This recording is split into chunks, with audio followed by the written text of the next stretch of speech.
Pertikaian berkecamuk di tanah yang indah, terjerat dalam konflik yang tak kunjung reda. Dalam tanah yang sama mereka mencari hak. Palestina yang dulu tenang akhirnya harus meregang oleh deklarasi sebuah negara yang dikenal sebagai Israel.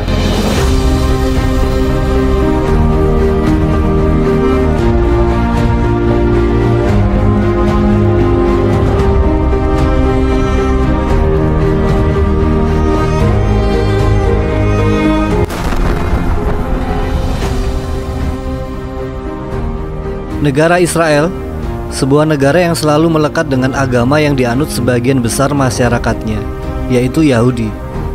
Ya, memang nenek moyang mereka adalah bangsa Yahudi. Sejarah berdirinya negara Israel pun merupakan persoalan kompleks dan melibatkan berbagai peristiwa penting dalam sejarah bangsa Yahudi. Pendirian negara ini telah mengakibatkan adanya konflik antara Israel dan Palestina yang berlangsung terus-menerus selama beberapa dekade. Pertinyi, pantaskah negara Israel didirikan di tanah Palestina? Ini yang akan kita bahas sama-sama. Jangan lupa like, comment, and subscribe. Sebelumnya kita lihat dahulu sedikit sejarah bangsa Yahudi pada permasalahan ini. Awalnya dimulai dari pemberontakan bangsa Yahudi kepada pemerintahan Romawi yang berkuasa pada saat itu. Pemberontakan ini terjadi pada tahun 66 Masehi sebagai reaksi terhadap penindasan dan ketidakpuasan terhadap kebijakan Romawi. Gerakan pemberontakan ini kemudian dikenal sebagai Perang Yahudi Romawi Pertama. Pemberontakan ini dipimpin oleh kelompok pemberontak Yahudi yang dikenal dengan nama Zelot. Pada awalnya pemberontakan ini berhasil merebut beberapa wilayah di Yudea, termasuk Yerusalem, dan mengusir pasukan Romawi yang bermarkas di kota tersebut. Pada tahun 67 Masehi, pasukan Romawi di bawah kepemimpinan Jenderal Titus Vespasianus mengepung Yerusalem.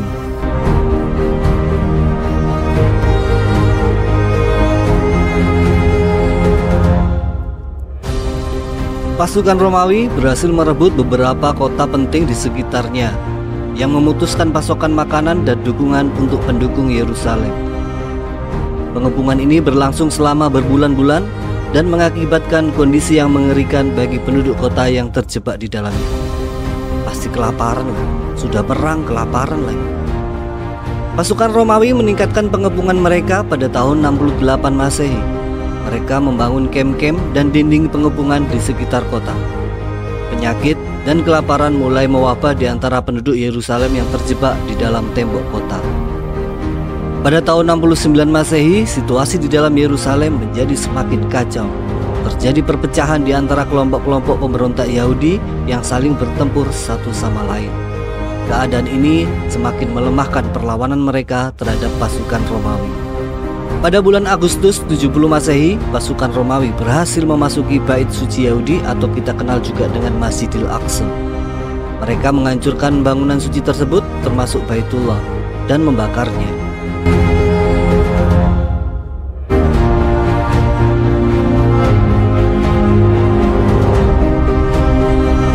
Penghancuran Baitullah dianggap sebagai titik balik dalam pengepungan dan menjadi momen yang sangat menyedihkan dalam sejarah Yahudi.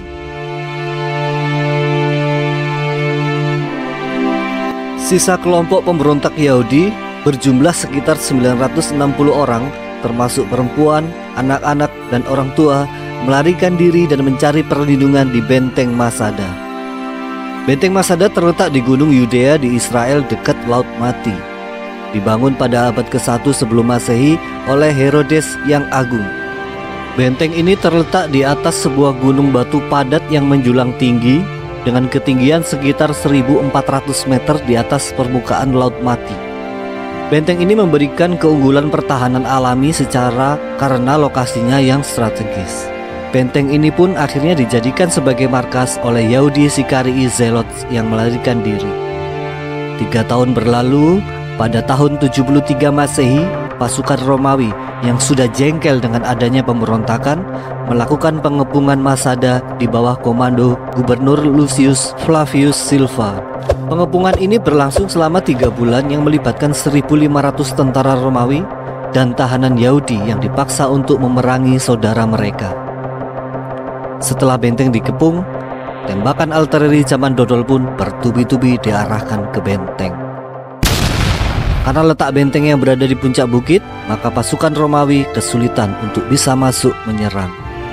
Pasukan Romawi pun dengan menggunakan beberapa tahanan Yahudi membangun rampa pengisian tanah besar dengan kemiringan 20 derajat yang mengarah ke tembok benteng untuk mencoba menyerbu benteng dan berusaha mengalahkan pemberontakan Yahudi yang bertahan di dalamnya.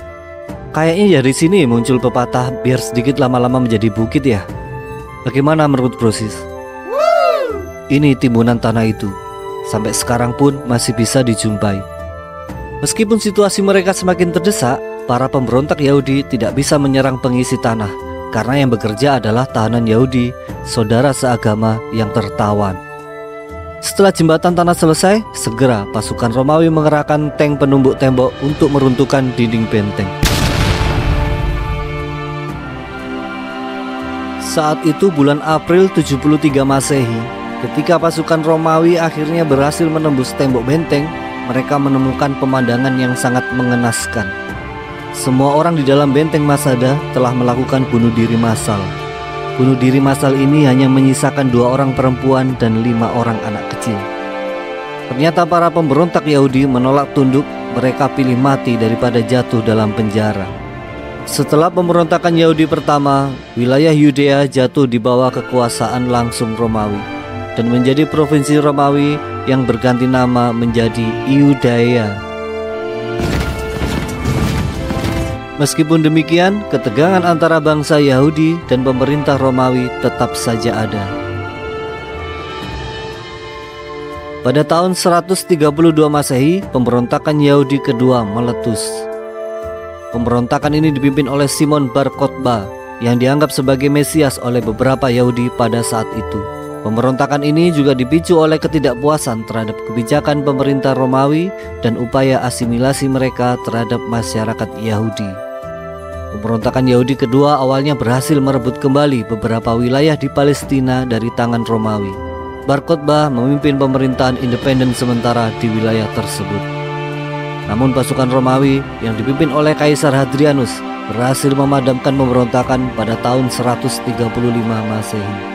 Pada akhirnya Romawi menghancurkan Yerusalem secara besar-besaran dan saking jengkelnya melarang Yahudi untuk memasuki kota itu. Terserah kemana lu mau, kata Romawi.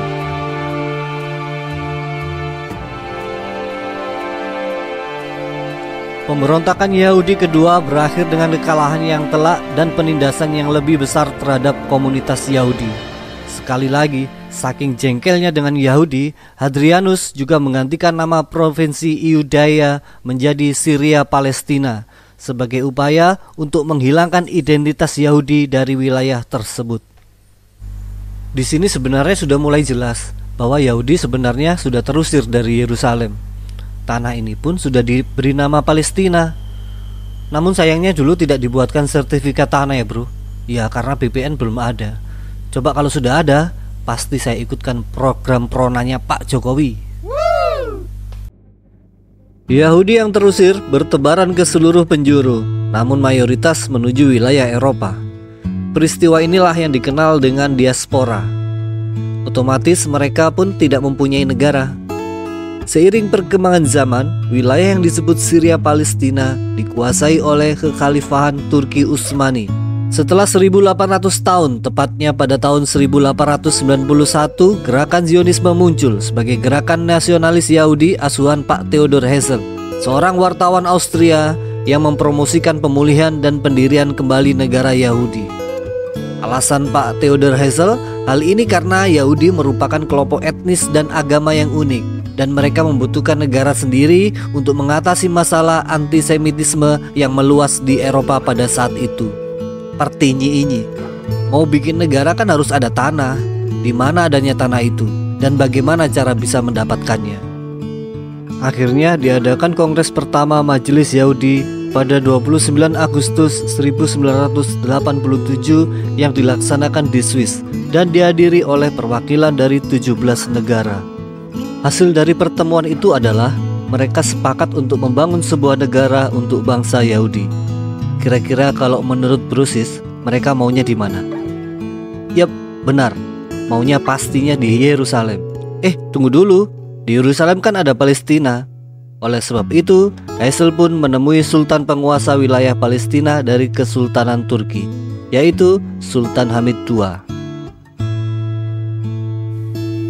Apa hasil pertemuan itu? Ada pada bagian kedua.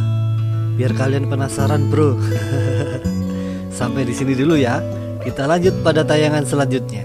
Wassalamualaikum warahmatullahi wabarakatuh.